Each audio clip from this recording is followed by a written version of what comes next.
Call is free. It's a toll-free number, 877-384-9911, and the advice is free. You're on board KCAA's Inland Talk Express. KCAA, Loma Linda, 1050 AM, the station that leaves no listener behind.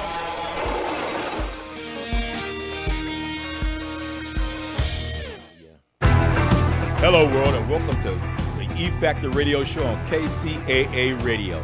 I have here today my special guest, Carl Dameron from Carl Dameron Communications. How you doing today, Carl? I'm absolutely wonderful. Cornelius, thank you so much for inviting me out. And Good. it's Dameron Communications. Oh, Dameron Communications. Yes, all right. Carl is my name. Yes, Carl, the legend.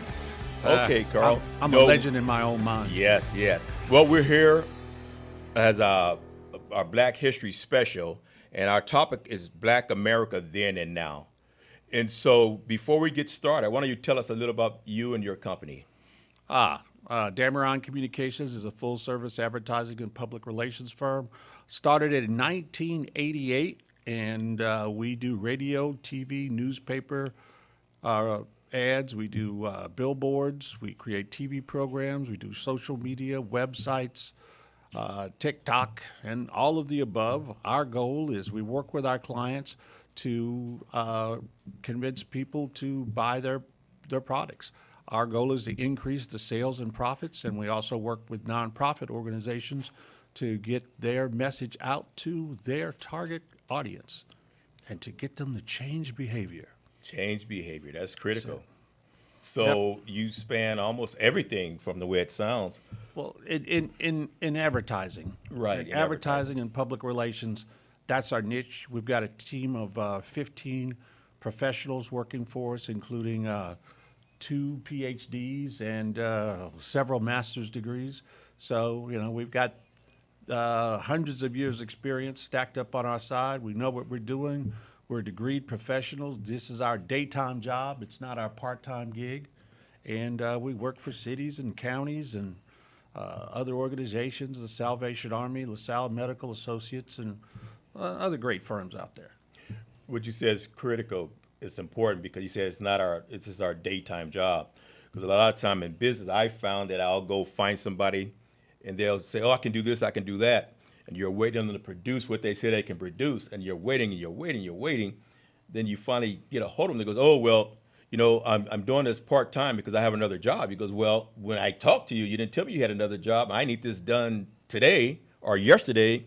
You tell me, oh, about another week because, sometimes I work overtime. So that is critical to find somebody who's a full-time professional.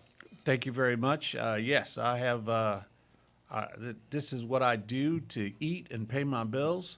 And since, 1988, and as you can see, I am not missing any meals. Well, if you find a person who's not missing any meals, I mean, when you work with them, then you don't have to worry about missing meals. Amen, brother. And that's the key right there. Yeah. So, again, I love doing this. I get paid to have fun.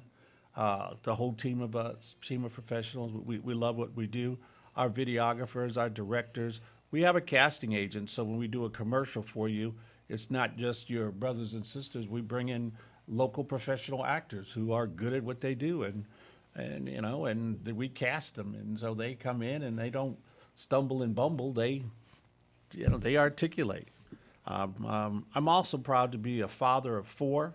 I raised 2 girls, and then I have a stepson and a stepdaughter, and they're all happy and healthy and successful. My baby girl got married on November 21st, Shayla. She'll be so happy I mentioned her name. Uh-oh. Shout out to Shayla. Congratulations. Yeah, Shayla Carly J. Cox Dameron. She loves when I use her whole name. Shayla Carly J. Cox Dameron. Oh, okay. It's now Wazo, and her new husband is Joseph. And I'm sure that I got his last name wrong. But he's a fabulous young man.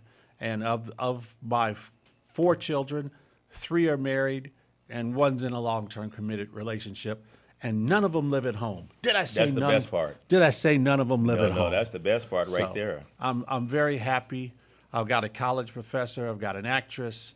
I've got a college student, and then my son, he works for Caltrans. So, he's got a great retirement, and, he's never going to get laid off.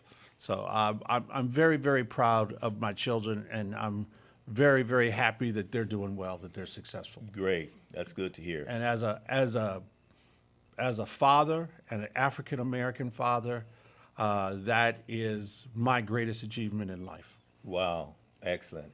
You know, speaking of African American, I just want to do a recap. I don't know if you heard the show last week, but last week our show was about identity.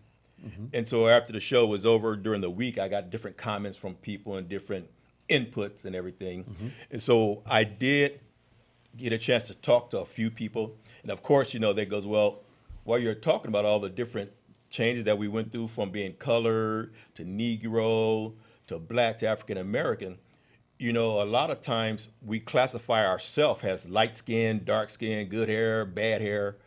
And so that's a I just classify situation. myself as handsome. Okay. So, you know, we don't always get it right, but that's okay. Well, you know, that's who I identify Right, with. right, You know, exactly. I identify as handsome. Right. Now, I understand I'm not hot 25-year-old girl handsome, but for my 64-year-old self, I still identify as handsome. Good. Excellent. And so I had one person, they made a comment because now, you know, because you remember in the early years that we couldn't mix races. So in other words, if you were a black man, you couldn't marry a white woman. There was a law against it. There But were here laws lately, in many, many states. right. But now that we're free to do that, what we're doing, we're producing what do they call them? Mixed kids, or what's the word? Biracial. Biracial kids, right.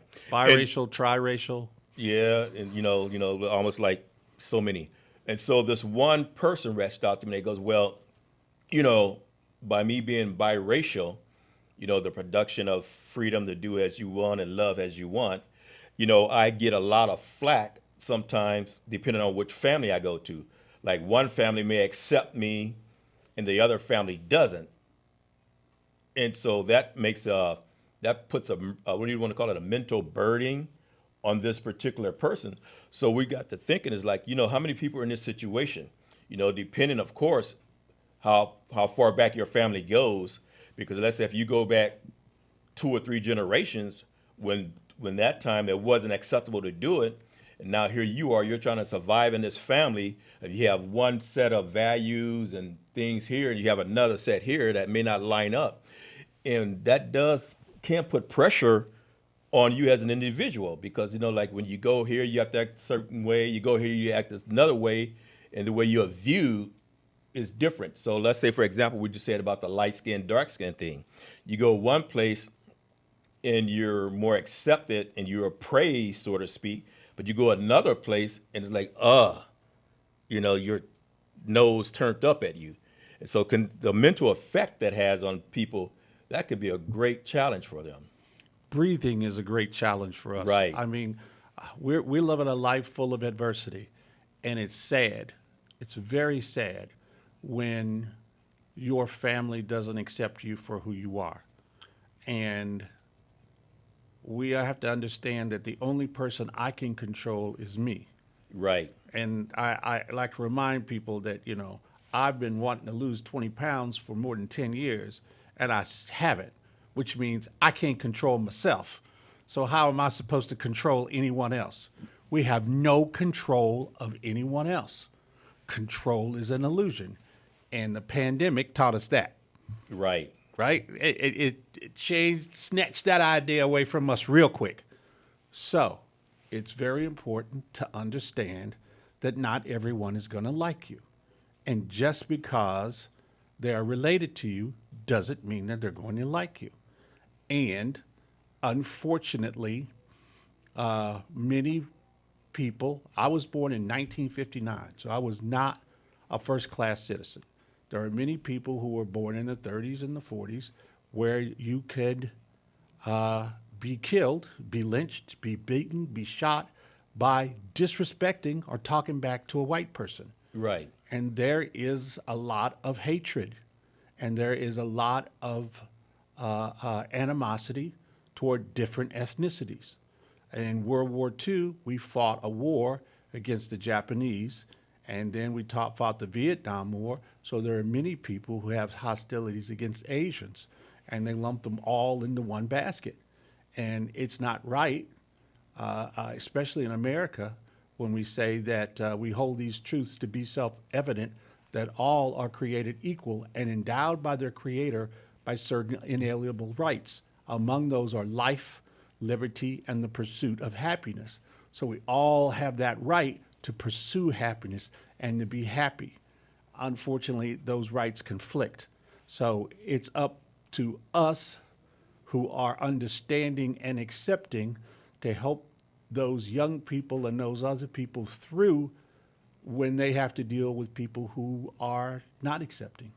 Right, and it's extremely hard to do it, but especially when it comes from your own family. I mean, even though you can have everybody from the same line, what have you, but when it's your family, I don't care if you're black, white, or mixed or whatever. There are 6 kids in my family. I am the lightest. And this is a tan. I am actually, my base color is about 3 shades lighter than this. So I am high yellow. Right. See? And we go to a medium chestnut brown, you know, your complexion. And to me, I don't care. And for a lot of people, I don't care. And for years throughout my life, I read the high yellow. Oh, you're half white. Oh, your daddy was white. Well, here's a picture of my daddy. My daddy's darker than me, but my dad looks just like me. I look just like my father. I'm just light. And, you know, and people forget this thing called the genetic lottery. You roll the dice. Your genes, right? Your history has everyone, every ethnicity that's ever been in you is there. And also black people, you can have a black person who has a lineage of black people and been born white and not be an albino. Blue eyes, green eyes, all of those come from Africa. And as we moved out, as the human race moved out from Africa to different climates over tens of thousands, hundreds of thousands of years, we gained changes. But we're still all the same. Now, the issue is that those who want to control us, they introduce differences so that we're not together, so that we fight each other. Mm-hmm. And we fight each other over whether or not I'm bald, I got good hair, I got bad hair, I'm light skinned, I'm tall, I'm short, I'm fat, I'm skinny, I got big feet, I got little feet. You know, I wear glasses, I'm 4-eyed, I don't wear glasses, I'm deaf. You know, there are all these wonderful differences, and those differences are put in place to keep us apart so that we won't be together. Right. And I'm glad you said about bald head, because some of us not to worry about good hair, bad hair, long hair, straight hair. We just have no hair. Hey. So we're in a class of our own, great class. And you know what I realized too, I mean, like you said, you do social media, TikTok videos and all that stuff. The social media has a big influence now on how people feel about themselves or how others are viewed. I mean, now we look at social media and they tell us what's beautiful, what's not beautiful, you know, what body size is the right size, what's not the right size. And so now what we're doing is we're doing all these different things, especially today. If you don't like the way you look, you can wake up and go somewhere and you can get a change, and tomorrow you're a completely different looking person in every form and fashion. Not tomorrow, but yeah, Close enough. You can change. You can definitely change your appearance. Well, here's the thing that people don't understand: media has always influenced us. Right. I mean, back in Rome, they talked about the writing on the wall. You know, they talked about, you know, the people in charge ruled fashion. There are leaders and there are followers. Always has been, always will be. And what had happened before, when we grew up, there were 4 TV channels, the 3 networks, and a couple of affiliates. Now, there are more than 100 television stations, and through social media, Right. everyone has the opportunity to voice what they think about. Right. If you like left-handed widgets that are only red, there is a microcosm of people who are just like you. You have And your group. You got a group, and you know, if you like people who only have their left ear pierced with a long dangly earring, there's a group for you out there. And this is the first time ever in the history of communication that we can reach out across the world and find our groups and have our affiliate. Now, what we're going through is a transition, and all change is stressful. So as we find our different affiliate groups, we are separate from the whole. But the guy who liked left earring dangles was always a guy who liked left earring dangles. He just couldn't find other people. So now, Wow, yeah. the guy's always been there. There have always been gay people. The Romans and the Greeks didn't care about gay people. Many of them and the leaders and the literature is bisexual, and it was no big deal. They didn't care. It was nothing. So homosexuality, bisexuality, it is there. It's always been there. Some religions, some cultures don't like it. Others do. In our culture, for a while it was taboo, and now we're coming to a place where we accept that everyone gets to be who they want to be. So in this different transition of everyone communicating their truth and who they are, some people don't like it, and some people do like it. And what we get to learn to do is to tolerate that what we don't like. I hate Brussels sprouts. I don't like them. I don't want to eat them. I've tried them all these different ways, and they are disgusting. Mm-hmm. Other people love Brussels sprouts. Right. So when Brussels sprouts are on the table, I say no, thank you, and the people who want them can eat them. Choice. We have a choice, and what we are learning to do is I am learning not to talk about how disgusting Brussels sprouts are at a table full of people who love Brussels sprouts. I just now say, no, thank you. I don't want any Brussels sprouts. Right. You use your choices, you make them, and you stick to them. So, And a lot of times, before you go on, a lot of times, the problem we have, even like what we're talking about as this goes, it's the pressure that goes along with it. The pressure that go along with being different and accepting your difference as opposed to trying to change it to accommodate the person. So if you don't like Brussels sprouts, if you now that you've got mature, you say, I don't like it. And that's it. But you don't talk about everybody else who doesn't like it. I tell you, we're going to pick this up on the other side of this commercial. We'll be back. Thank you.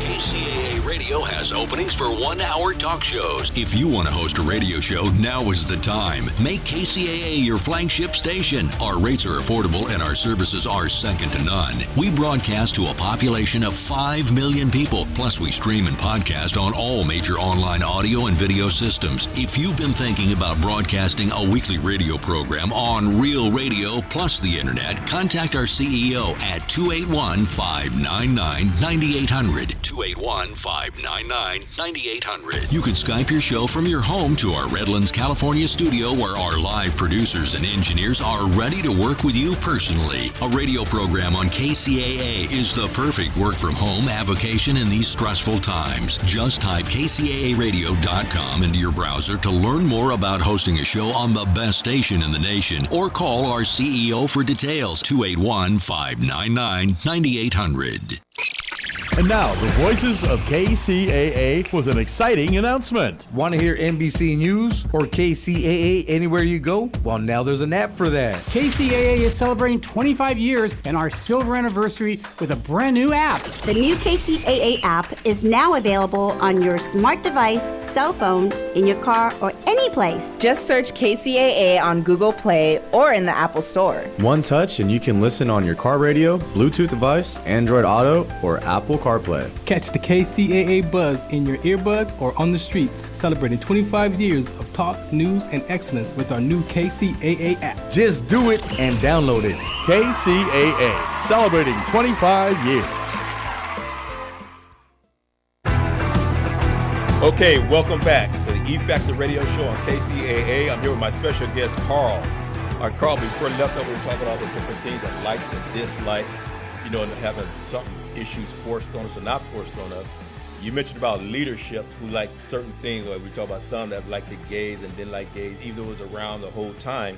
Even though we're talking about our black history and these things, back when we were doing the civil rights movement, as we were going from one stage of our maturity to the next stage, as far as our leaders go, I mean, you know, we had our community leaders, we had different people, you know, that led the people that we as a whole we looked up to. Even back then, the majority of them, they came from the church or from types of religion or something like that. And so today, we don't have that same base. And so what are we doing different? I mean, for the leaders go and our reaction to it and how we're operating as a people. I disagree. I think not only we have a bigger base, we have a wider base. And when you look at pre-1970, the majority of blacks did not get higher education. They didn't have bachelor's degrees, they didn't have master's degrees, and very few of them had PhDs. Dr. Martin Luther King was Dr. Martin Luther King because he went to Harvard, he got a PhD. One of the reasons he was a good leader was he was educated. Mahatma Gandhi was a lawyer. He had a PhD in law. He was highly educated. He understood the law. When you understand the rules, when you're trained, you can change and you can make the rules. Now, the most educated segment of the American population is black women. Black women have more advanced degrees than any other ethnicity. Right. And so I say to you that we have more leadership. We have more leaders. They're more spread out. They are they are throughout. Many of us went in. Many people went into government. I didn't go into government. A lot of people went into government because one, they would hire blacks. We're talking about in the 70s and the 80s. These are the people right now who are retiring, us baby boomers. But they went into government because they would hire you. They paid you a decent, fair wage. You got a retirement. And once you got in, it was difficult to be fired, especially when you worked hard. Well, they went in the entry-level positions, and now they're retiring as assistant county CEO, vice mayor, chief of staff. They're mayors. We had Tom Bradley. We have, right now, we have Aquanetta Warren in Fontana. So we have Karen Bass in L.A. Karen Bass. So we have more black leaders now. And when you have just a few, it's very easy to focus all of your attention on them. And now we have more black leaders. And just as there's a diversity of opinion, right, there is a diversity of opinion among our leaders. Karen Bass is now working to help fix the problems of Los Angeles, right, which has a different set of problems than the problems of Fontana. Aquanetta Warren was the first black elected official in Fontana. In the 60s and 70s, the KKK demonstrated in full regalia and marched down Sierra Avenue in Fontana. So Aquanetta got there in the 90s, got there in the 2000s, and she's worked to change it. Now you look at Fontana as a very ethnically diverse city with power in the hands of Hispanics and African Americans. So we have more, and they have different opinions. And just as we talked about before, when you have more differences, you have different shades. And so people are going in different directions. Some people think the best way to fix the problems with poor people, black poor people, all poor people, is through housing. Housing is the best way. When we elevate their housing, that's the way. Other people think it's education, and they focus on education. Other people think it's jobs. We got to take care of jobs. Well, it's all of the above. Right. And the wonderful thing about it is now we have enough leaders out there where we got a diversity of thoughts and ideas on how to accomplish this. Right. Now we got Marcus Funches, who's the HR leader at San Bernardino City Unified School District. So he's there making sure that we hire diverse teachers. Still, the vast majority of teachers in the Inland Empire are white, when 70% of the population is Latino and black and Asian. So that transition needs to happen. And it is happening. Jack Clark Jr. now is a partner in a law firm. He was a partner at Best and Krieger. Now he went to another firm, and I can't remember the name of it. But he's a partner. His father had to fight for civil rights and fight just to be noticed, and he was one of the first black city council members. He went where they had no power, but his son has power, has real power as a partner in a big law firm. Wow, that's great. And these are the leaders that we have now who are dispersed throughout our community, not one, right? But we have hundreds of leaders doing wonderful things to help wonderful people, and many of them, they're silently there doing their job. Just as that the cop knelt on the neck of the Floyd and killed him, there are black people out there firing those guys who are in power, firing those guys to make sure they don't do it. We have a black police chief in San Bernardino City, Darren. He has increased the number of police in the city of San Bernardino, and he's got more retention and more traction than any other police department in the Inland Empire. And part of the way he's doing it is he's recruiting a diverse police force, right? And he's empowering them to do things, and he's making sure the complaints about the use of force in the San Bernardino Police Department have greatly diminished. And he gets all that success. So we have black leaders who are making a difference and changing. And he is the first black police chief in the history of the city. I was in the hall with him once, and he's looking at all the pictures. 150 years. Wow. And he's the first black face. And he's walked the hall, but it just hit him 2 years ago. His accomplishments. That he's there. And he's there as a police chief to protect every citizen in the city of San Bernardino. Every last one. You know, if you're a Martian and you live in San Bernardino, his job's protect you. And he's also there. He's also going to take care and protect black officers, and give us all the opportunity to be free and to be successful. Now, if you cross the line and you're a bad person, you're going to go away. Well, that's to be expected. Correct. So what we're saying here, that's going to even to lead us to our next segment. That's important too, is that over the years, our leaders aren't as singularly visible as before, but now we have more leaders because they're doing the different things, all the different areas that we're at, all the different places we're able to go. And like you say, education. A lot of times people they're educated. Very educated, but a lot of times people got to realize that everybody's not cut out for certain education. So what we have to do, we have to figure out what it is that we do best or that we're good at. Because, I mean, I was a carpenter for 37 years. Okay, so I was educated, but in a different field, but yet educated to have a skill set to offer. And so that's important, because a lot of times people say, well, I don't have, I'm not a good student, so I'm not good in math or whatever it takes, or to become a mayor or a police chief or a politician. But there is something you can do. So education doesn't always mean certain degrees. There's different types of education that we should focus on too. You're absolutely right. Absolutely. Now, I'm blessed to have, when I got out of high school, I was a certified welder, and a licensed auto mechanic, and a certified auto body refinisher. I could do body work and paint cars. So I knew how to work with my hands. I worked for De Anza Chevrolet as a line mechanic. But then I went to college and I got a degree. Mm-hmm. And now these dainty little pink hands don't do anything but type on a typewriter, talk on a phone, and point. Right. But I've got friends who also learned to be mechanics who make six figures. They run their own shops. They work as mechanics.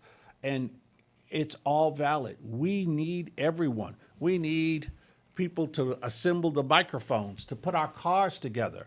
We need people to design the headphones. We need police officers. We need mechanics. We need carpenters. We need HIV. We need people, garbage collectors to go Right. and pick up the garbage. And, you know, that's 60, 80 grand a year. Right. And they start at 6, but they get off at 3. You know, those are the people, those workers that get off at 3, those are the folks who are coaching our kids. Okay, you know what? So we're going to go back to what we talked about before as accomplishments go on the other side of this commercial. We'll be back in a minute. Thank you for joining us on KCAA radio station, The E Factor with Carl. We'll be back.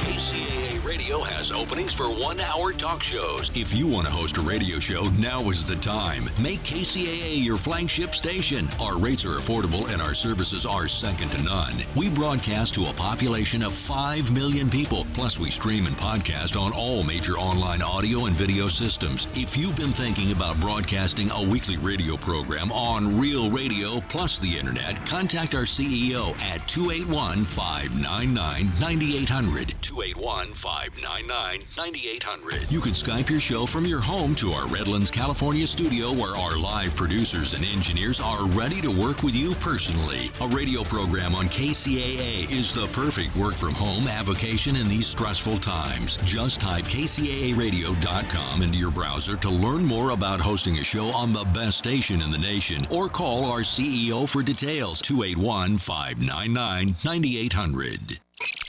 And now, the voices of KCAA with an exciting announcement. Want to hear NBC News or KCAA anywhere you go? Well, now there's an app for that. KCAA is celebrating 25 years and our silver anniversary with a brand new app. The new KCAA app is now available on your smart device, cell phone, in your car, or any place. Just search KCAA on Google Play or in the Apple Store. One touch and you can listen on your car radio, Bluetooth device, Android Auto, or Apple CarPlay. Catch the KCAA buzz in your earbuds or on the streets, celebrating 25 years of talk, news, and excellence with our new KCAA app. Just do it and download it. KCAA, celebrating 25 years. All right, welcome back to the E Factor on KCAA Radio. Cornelius, your host with Carl. Like our next time we're going into is our accomplishments.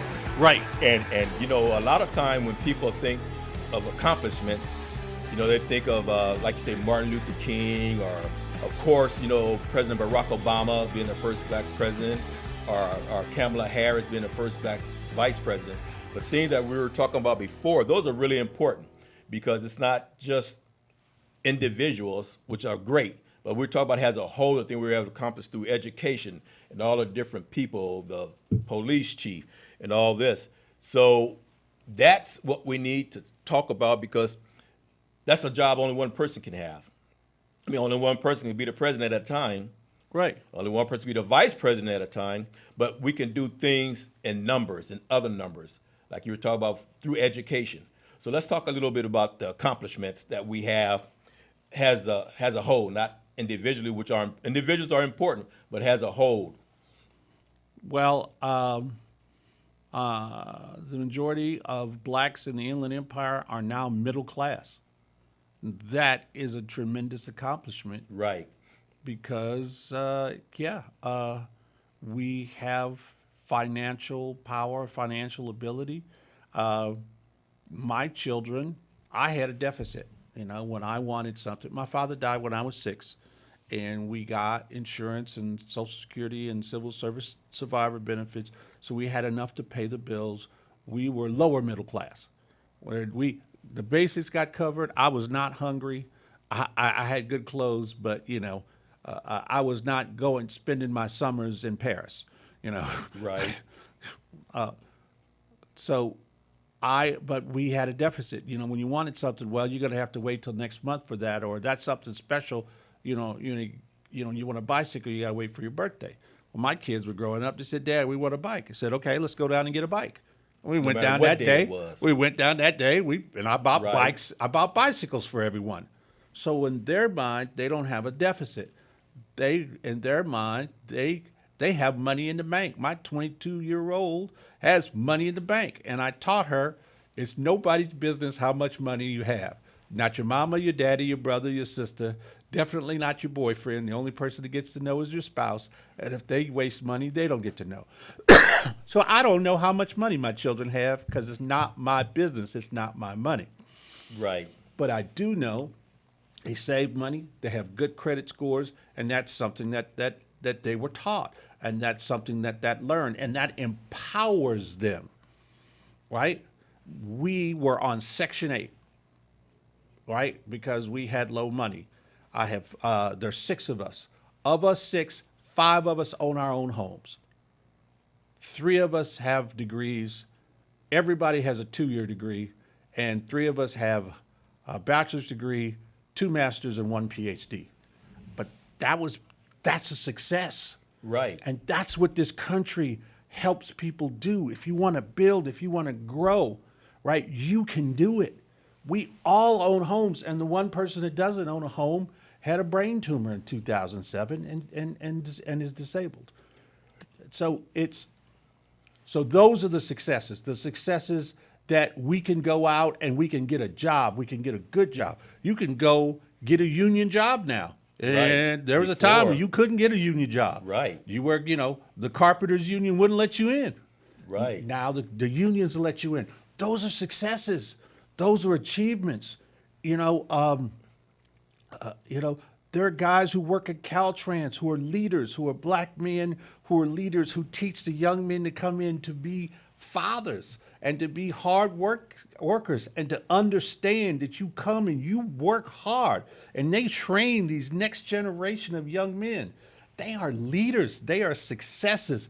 They are the people who are driving this city, this country, all of us forward because they're doing their job, working hard. And they're also teaching them to be entrepreneurs. You keep this job and you start a trucking company. You branch off. And those are the successes. Those are the people in our community that are invisible, but they are successes. They are the people who are moving and driving our economy forward. And they're doing great jobs. They're doing a great job. The entrepreneurs, the fathers and the mothers who raise their children and they stay there. And the kids never go to jail. And the kids graduate from high school and they're not pregnant. And they go and they start careers and they move forward. Those are the heroes. Those are the successes. That's how we've advanced, because in the 50s, you couldn't go get a job. You taught your daughters to be maids, maybe a nurse, and you taught your sons they were going to be janitors. That was it. That was the limit. That was about the limit. So that's huge growth. And you and I, we're old enough to remember when that was so. Right. And people don't realize that we talk about the NAACP or what a lot of people, they don't know what it means.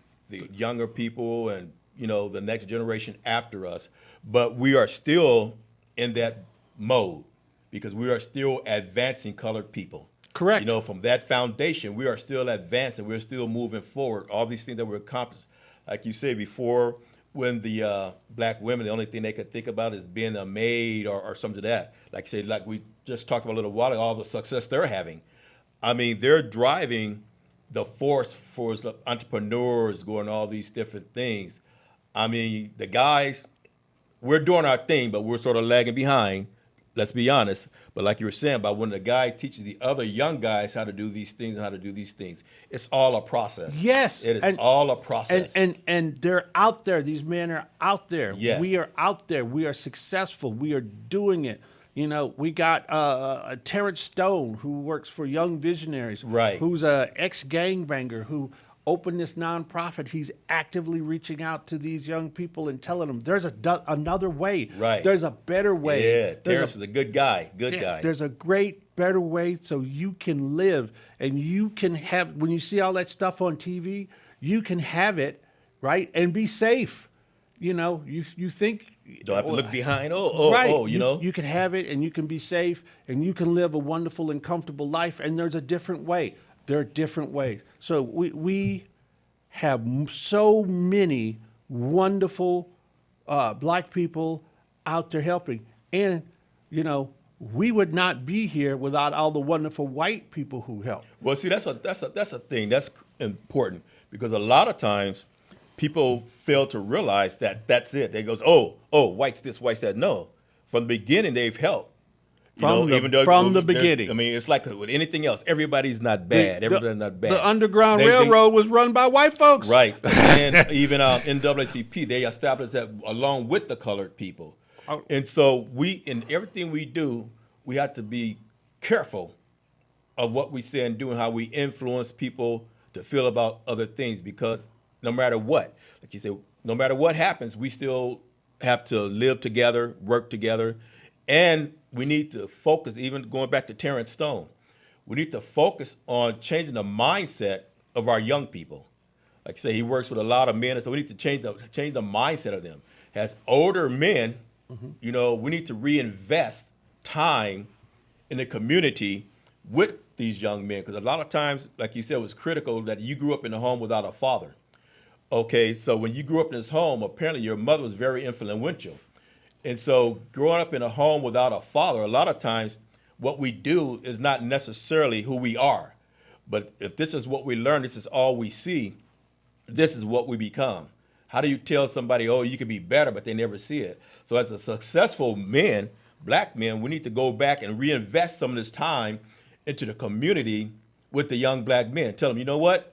And you can be this. And I want to tell you, because I don't work in one silo. I work across many, many silos, many organizations throughout Southern California, and black men are doing it, and brown men are doing it, and white men are doing it, and Asian men are doing it, men and women are doing it. Nobody's all good and nobody's all bad. Right. And we have a lot of people, in my opinion, the majority of people are basically good, and they want other people to do well and be well.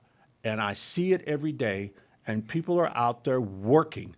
And then you have bad people, and bad people, they're working too. They're working too. And they're the nail that sticks up, you trip over it. You get hooked. That flush nail, you ignore that. All the good people doing the stuff that they're supposed to be, well, they're supposed to be doing that. But then you got the bad folks. So what happens is bad people doing bad things,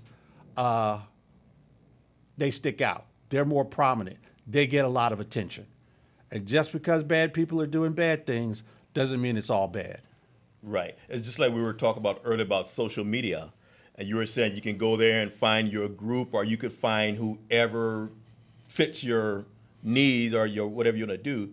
And so a lot of times, the influence is beyond. You just have no idea. Like you said, you can be in China or Japan or something, and you're real timing things with these people here.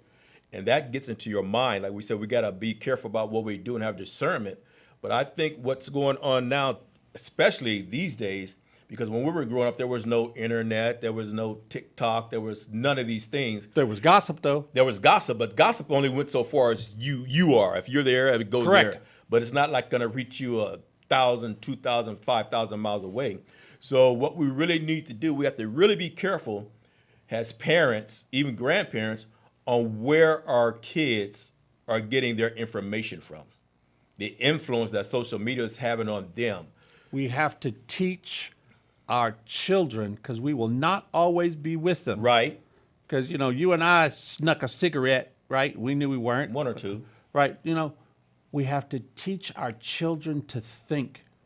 And people focus, I got to make sure. Well, yeah, you want to make sure you tell them that the stove is hot, don't touch the stove. But you also got to teach them what heat is. So we have to teach our children to be good decision makers and to pay attention and to care for themselves and to push back and disassociate themselves from negative people saying and doing negative things, and to be able to say, hey, wait a minute, is this hurting me or helping me? There's a lot of choices, and we have to teach our children how to make good choices. And if we just tell them what to do all the time, then we are turning them into the people who can be easily manipulated because they're looking for someone to tell them what to do. Right. No, we got to teach them how to think clearly, and how to make good decisions. and how to take in information, process that, and bring it out. Mike, go ahead. We're going to pick this up on the other side because this is going to close us out. So we'll be back. Again, Carl with Dameron's Communications. I'm your host, Cornelius. We'll be back in 2 minutes.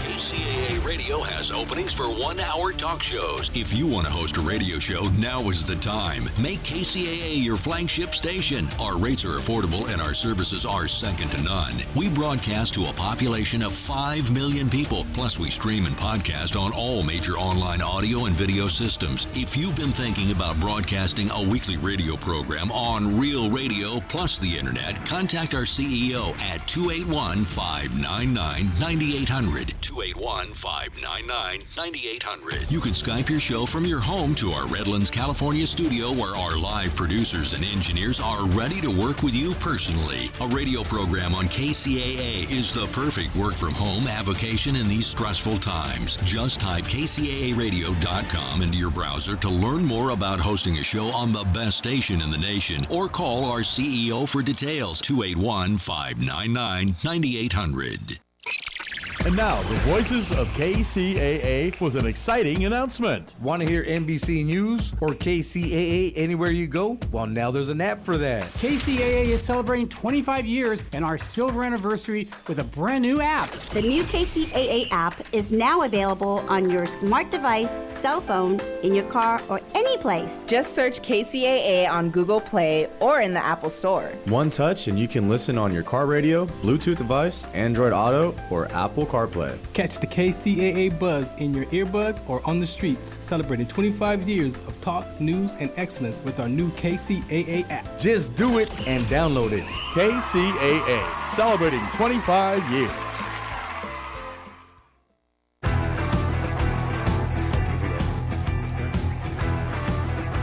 All right. Welcome back. Before we went to break, Carl, we were talking about, education and parents on this. But, social media. But see, that's another form of what we started talking about in the beginning, education. That's nothing but a different form of education. So let's highlight that a little bit. Right. Parents must properly educate their children, and the most important thing that you educate your children is how to make good decisions. Right. Because I cannot prepare you for everything. I work in social media right now, things called TikTok, where you take a video of yourself and upload it to the cloud, and the whole world can see it. That was inconceivable when I was 20 years old. Inconceivable when I was 12. So we have no idea what our children will be doing and how they'll be doing it in the future. So what we prepare them for is to make good decisions and accept and to learn so they can prepare themselves for the jobs of the future. You got to know how to read. You got to know how to write. You have to know how to add and subtract and multiply. And you have to be able to make good decisions. And you have to be able to listen to people, right? And hear what they're saying. As Maya Angelou said, when somebody tells you who they are, you got to believe them. So when I tell you if somebody tells you there's a racist, you better believe them. Uh-huh. Yeah, but and that's very, very important. And there are specific things that we need to teach our children, and we need to teach them how to make good decisions. That's so critical, good decisions. So like we said before, you have pressure, all these different pressures on you. To smoke, to have sex, to take drugs, to speed, to go fast, to go bungee jumping, to play chicken with the train, All this is an influence. So these influences is part of the education. Correct. Who you're hanging around with and who you're listening to and what you're doing. What's that? You show me the five people you hang around with most, and I'll tell you who you are, because that's who you are. That's true, and that's what a lot of times we don't realize. Even as adults, we don't realize that, because our thing is, I grew up with you, so we've been friends since we were 12 years old. Now we're in our 60s. But does that necessarily mean that you're a good friend for me, or a good person for me, or a good influence on me? Right. And Or I'm working in government and you're working at the sewage treatment plant. You're making $150,000 a year and you're doing great stuff, but we're thinking about two different things. You're making sure that we have good treated water that doesn't kill people and make them ill. And you're making sure that the water system is clean and available so people can live and live well. Right. They do such a good job, we don't even think about it. We go to the tap, we turn it, we expect it to come out, and we do. That's how good a job they do. We ignore it until the water's off. Right. But they're thinking about different things than a politician is or a mechanic. And they may not mix in the same worlds, but yeah. They're still important. They're still important. And you know, you get together on Sundays and you watch the football game, but you may only talk a few times. But there's nothing wrong with that. No. That's we grow. That's it. We grow. Sometimes, you know, we go in different directions. Correct. But we're still friends. We see each other, still love and respect. Absolutely. And that's what's most important. You know, before we go out to work, because our time is almost up, tell us about upcoming events that you're involved with. Well, I am blessed to be the new president of the Black Culture Foundation, and our Black Rose Awards are coming up, and the Dr. Juanita Scott Humanitarian of the Year Award is going to Dr. Marcus Funches, Assistant Superintendent of Human Resources of the San Bernardino City Unified School District. And Jack B. Clark Jr., partner at the law firm of Atkinson, Andelson, Loyal, Rudd, and Romano. And then other Black Rose Award winners are Aquanetta Warren, Mayor of Fontana, James C. Baker II, Park Commissioner for the City of Moreno Valley, Michael Beauregard, Assistant Manager at Sam's Club, Tina Darling, Assistant Director of the Vocational Nursing Program, Clinical at American Career Colleges in Ontario, and Chair of Nursing and Health Ministry at New Hope Missionary Baptist Church, and Aristotle McDonald, founder of GPL, Grandparents Love. Also, Cal State San Bernardino has received the Founders Award from the Black Culture Foundation, and that's going to be received by Dr. Tomas Morales. And the 31st Annual Black Culture Foundation Black Rose Awards is Friday, February 23rd at 5:30 p.m. at the Riverside Convention Center. You can buy tickets online at sbbcfoundation.org. That's sbbcfoundation.org. Oh, great. There's a lot of great people and a lot of great things that's involved with all these different companies and all that stuff. And these It's are those just heroes amazing. that we were talking about. Right. You may have noticed I mentioned some of them. These are the people who are in the trenches doing that hard work, moving us all forward, helping us to succeed. These are leaders. These are heroes that we don't see as leaders. We may not see as leaders and heroes, but they are leading and they are changing these organizations. They're at the table.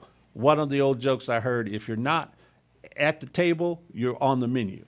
So we now have Black people at the table, so we are not on the menu. Well, I thank you guys for letting me and my company, the Renaissance Man School of Etiquette, be at the table. So it's so crucial, even we were talking about with Terrence Stone, that we get involved with our community. We get involved with our young men and our young ladies to teach them, you know, their heritage, yes, from Black history, but also we need to teach them how to move forward. Correct. How to present themselves, how to carry themselves. How to be successful. Yes, how to make win. themselves successful and marketable.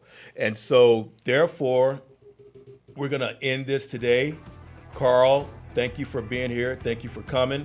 And we look forward to talking to you again.